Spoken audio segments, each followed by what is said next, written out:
Hi buddies, welcome back. Today I want to show you how you can block numbers on your Motorola Edge 40 Neo. And for that you want to go to your phone icon here, click on the three little dots, go to your settings, and now you can go to caller ID and spam and say that you want to see caller and spam ID, identify business and spam numbers, and then you can also enable the filter spam calls, prevent suspected spam calls from disturbing you. You can turn that on as well. Then we can also go to blocked numbers, and here we can enable the unknown, so block calls from unidentified callers. You won't receive calls or texts from blocked numbers, all right?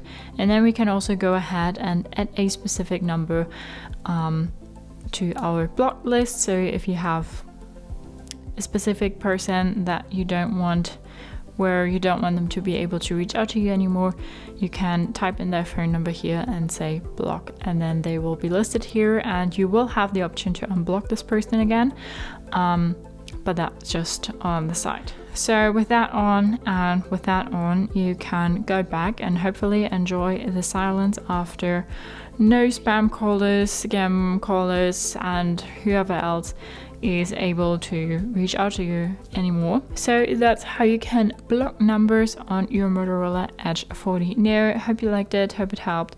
If so, thumbs up, share and subscribe, and I hope to see you next time. Bye.